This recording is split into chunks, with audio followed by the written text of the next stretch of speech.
In this video, we will learn about process of respiration. Pulmonary respiration, that means the respiration with lungs, is a physico-chemical process that involves physical or mechanical and biochemical processes. Now, the physical process involves taking air in and expelling out of the lungs, that is breathing. Now, exchange of gases between the air and the blood, that means in the lungs, is called external respiration, and the exchange of gases between the blood and the tissue cells is called internal respiration or tissue respiration. The biochemical process involves oxidation of glucose inside the body cells with the release of energy as ATP, that is adenosine triphosphate. This is called cell respiration or biological oxidation. Then breathing or ventilation of lungs. Breathing is a mechanical process. It involves renewal of air in the lungs. It is completed in two steps. Breathing in of fresh air, that is known as inspiration, and exhaling out used or impure air, that is called expiration. Now, lungs are elastic bag-like structures. They can be compared to rubber balloons.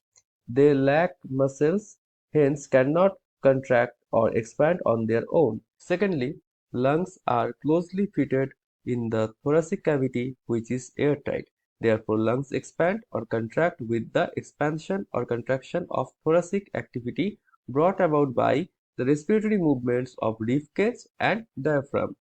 Their expansion and contraction is assisted by intercostal muscles attached to ribs and radial muscles of diaphragm.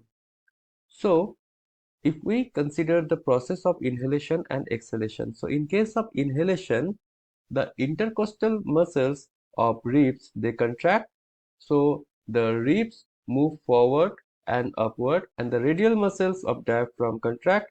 So we can see here the contracted muscles of diaphragm. So the diaphragm moves down, that means the flattening of diaphragm. So what happens? The volume of lung increases and air pressure decreases. So air rushes into the lung, that means intake of oxygen. If we consider the process of exhalation, the intercostal muscles are relaxed, so the ribs come back to the original positions and the diaphragm will also return to its normal dome shape because the radial muscles will also get relaxed. So what will happen? That the volume of lung will decrease and the pressure will increase. So air will move out from the lungs, that means moving out of carbon dioxide. Then we will see differences between inhalation and exhalation in tabular format. In inhalation or inspiration, intercostal muscles of the ribs contract, pulling the ribs and sternum upwards and outwards. In case of exhalation or expiration, intercostal muscles of the ribs relax, allowing the ribs and the sternum to return to downward and inward. In case of inhalation, the radial muscles of diaphragm contract and diaphragm is pulled down and flattened. In case of exhalation, the radial muscles of diaphragm relax and diaphragm is pushed back to its original dome-like position.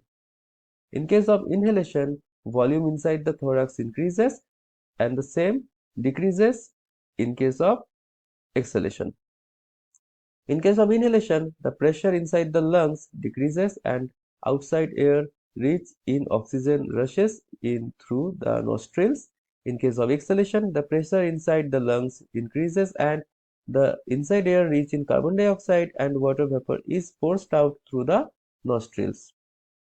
I hope this topic is clear to you. Thank you.